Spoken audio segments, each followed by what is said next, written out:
पूरा घर लाइटों से जगमगा रहा था। दरवाजे पर बंदरवार सजाए गए थे। आज सुदीप्ता और शशांक का नए घर में गृह प्रवेश था।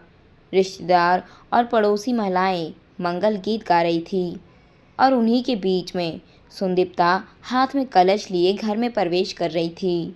इतने में शशांक ने उसे रोक लिया। शशांक के अचानक से रोकने पर हर कोई हैरान रह गया। वहीं सुदीप्ता ने पूछा, क्या हुआ? आपने मुझे गृह प्रवेश करने से क्यों रोक लिया? सुदीप्ता, ये हमारे सपनों का घर है और इस घर की गृह लक्ष्मी यूं सूनी सूनी प्रवेश नहीं करेगी। मैं कुछ समझी नहीं, आप कहना क्या चाहते हो? सुदीप्ता के इन सवालिया नज़रों को देखकर शशांक अपनी कार में से एक बैग लेकर आया। उसे सुदीप्ता को देखकर बोला, पहले देखो उसे। सुदीप्ता ने उस बैग को खोलकर देखा तो उसकी आंखें खुली की खुली रह गई और कुछ ही पल में उसकी आंखों में आंसू आ गए। अरे, ये तो मेरे ही गहने हैं। ये कैसे? आज तुम इतनी गहनों को पहनकर अंदर गृह प्रवेश करोगी? सुदीप्ता ने वहीं दरवाजे पर वो सारे गहने पहने। उन गहनों को पहनने पर उसके चेहरे पर जो खुशी थी, उसे देखकर शशांक के दिल को बहुत तसल्ली मिली थी। गहने पहनने के बाद सुदीप्ता और शशांक ने अपने नए घर में प्रवेश किया। यह सब शशांक के घर वाले भी देख रहे थे, जिसे देखकर उनके कलेजे में अनेकों सांप लौट रहे थे।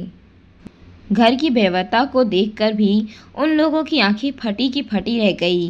खैर, सारा प्रोग्राम अच्छे से हो गया तो शाम को पूरा परिवार साथ बैठा। घर आए रिश्तेदार शशांक की भूरी भूरी प्रशंसा कर रहे थे। तभी एक रिश्तेदार ने शशांक की माँ से कहा, बधाई हो भाभी जी, आपके बेटे ने तो बड़ा ही आलीशान मकान बनाया है। तभी दूसरे रिश्तेदार भी बोल पड़े, और देखा नहीं, आज तो बहू को सोने के गहने भी गिफ्ट किए। मतलब बेटा बहुत अच्छे से कमा रहा है इनका। उन लोगों की बात सुनकर शशांक की माँ बोली, हाँ भाई, बेटा तो खूब कमा रहा है, पर क्या फ़ायदा? सब कुछ अपनी बीवी के लिए तो कर रहा है।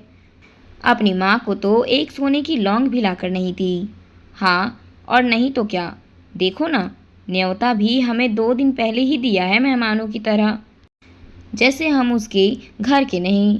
सच में बहू के आने के बाद बेटे बदल जाते हैं। अब की बार शशांक के पापा ने कहा। ये सब बातें हॉल में आते हुए शशांक ने सुन ली और वो सीधा अपने माता पिता के सामने आकर खड़ा हो गया। मैंने आपकी बहू को सोने के गहने गिफ्ट किए कि वो आपको दिखे। ज़रा आंखें खोलकर गौर से देखते तो ये भी दिखता कि ये वही गहने हैं जो आपकी बहू ने मुझ पर विश्वास करके दिए थे, जो उसके मायके से आए थे। लेकिन आपने तो साफ मना कर दिया था कि आपको मुझ पर विश्वास ही नहीं है, इसीलिए हम तुम्हारी मदद भी नहीं करेंगे। फिर आज किस हक से आप ये सब कह रहे हो? मैं तो आपको बुलाना भी नहीं चाहता था, पर आपकी बहू ने ही मुझे मजबूर किया आपको बुलाने के लिए, और आज आप यहाँ बैठकर उसी बहू के बारे में बातें बना रहे हैं। काश आपने मुझ पर विश्वास किया होता। मैं तो आपका ही बेटा था ना, तब तो आपको मुझ पर विश्वास नहीं हुआ, फिर आज ये सब क्यों? शशांक की बातें सुनकर उसके माता पिता की नज़रें नीचे हो गई और शशांक अपने कमरे में चला गया। वहीं पास में ये सारी बातें सुदीप्ता भी सुन रही थी। उसे याद हो आई वो रात जब वह शशांक का इंतज़ार कर रही थी। रात के 12 बज चुके थे, लेकिन शशांक का अभी तक कोई पता नहीं था। सुदीप्ता शशांक के इंतज़ार में अपने ही कमरे में इधर से उधर घूम रही थी, जबकि घर में बाकी लोग सो चुके थे। पिछले कुछ दिनों से शशांक का यही रवैया था। रात को लेट आता और फिर खाना भी नहीं खाता, पर फिर भी घर में सब लोगों को चैन की नींद आ जाती थी। ऐसे कैसे घर में किसी को चैन की नींद आ सकती है? शशांक आखिर इस घर का बेटा भी तो है। थोड़ी देर बाद ठीक 1 बजे डोरबेल बजी। सुदीप्ता ने भागकर दरवाज़ा खोला तो सामने शशांक था, परेशान सा, थका हुआ। शशांक घर में दाखिल हुआ और सीधे अपने कमरे में चला गया। सुदीप्ता भी उसके पीछे पीछे कमरे में आ गई। आज फिर लेट हो गए आप। खाना लगा दूँ? हाँ, आज फिर लेट हो गया, पर रहने दो, मुझे भूख नहीं है। कुछ खाया था शाम को? नहीं, पर सच कह रहा हूँ, भूख नहीं है। नींद आ रही है, मैं सोना चाहता हूँ, कहकर शशांक कपड़े बदलने चला गया। वहीं सुदीप्ता रसोई में आकर एक गिलास में दूध भरकर शशांक के लिए ले आई। खाना नहीं खाना तो कोई बात नहीं, दूध तो पी लो, नहीं तो कमज़ोरी आ जाएगी। मेरा बिल्कुल मन नहीं है, सिर भी दर्द कर रहा है। दूध पी लो फिर सो जाना। सुदीप्ता ने जिद की तो शशांक ने दूध पी लिया और बिस्तर पर लेट गया। सुदीप्ता वहीं उसके पास बैठ गई और उसके सिर को सहलाने लगी, जिससे थोड़ी देर बाद ही शशांक को नींद आ गई। पर थोड़ी देर बाद पता नहीं कैसे अपने आप ही शशांक की नींद खुल गई। क्या हुआ? क्या करूँ सुदीप्ता, कुछ समझ ही नहीं आ रहा। माँ पापा ने भी मदद करने से इनकार कर दिया। कहते हैं पैसे गुड़िया की शादी और मनोज की पढ़ाई के लिए इकट्ठे कर रहे हैं। पर गुड़िया तो अभी कॉलेज में आई है, उसकी शादी में अभी भी 4-5 साल है। और मनोज, उसे तो पढ़ने में इंटरेस्ट ही नहीं है, 2 साल से पढ़ाई छोड़कर इधर उधर घूम रहा है। पर उन्हें शायद मुझ पर भरोसा नहीं। उन्होंने तो ये भी नहीं सोचा कि जब मेरी अच्छी नौकरी थी तो वो पैसे तो मैंने ही दिए थे ना। कहाँ से पैसों का अरेंजमेंट करूँ? आप कहो तो मैं आपसे कुछ कहूँ? माँ बाबूजी पैसे नहीं दे रहे तो कोई बात नहीं, मेरे गहने हैं ना, क्यों ना हम उन गहनों को लोन पर चढ़ा दें। पैसों का अरेंजमेंट भी हो जाएगा और बाद में जब आपका काम अच्छा चलने लगे तो हम गहनों को छुड़ा लेंगे। सुदीप्ता की बात शशांक को सही लगी तो उसने कहा, ठीक है, कल ही तुम अपने गहने मुझे दे देना, जो मैं बाज़ार में उसका मोल पता कर लूँगा।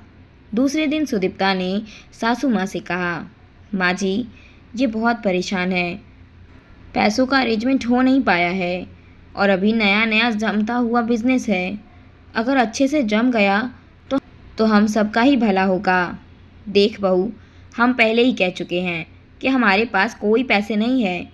हमारे 2 बच्चे हैं और हैं, उनके बारे में भी हमें सोचना है। नहीं नहीं माँ जी, मैं पैसों के लिए नहीं कह रही हूँ। मैं तो कह रही थी कि तू कहना क्या चाहती है बहू, सीधे सीधे मुद्दे पर आ। माँ जी, मैं ये कह रही थी कि वो जो मेरे गहने हैं ना, आप मुझे दे दीजिए, उसे लोन पर चढ़ाकर हम लोग बिजनेस में लगा देंगे। पैसों का अरेंजमेंट भी हो जाएगा और फिलहाल इनकी टेंशन भी हटेगी।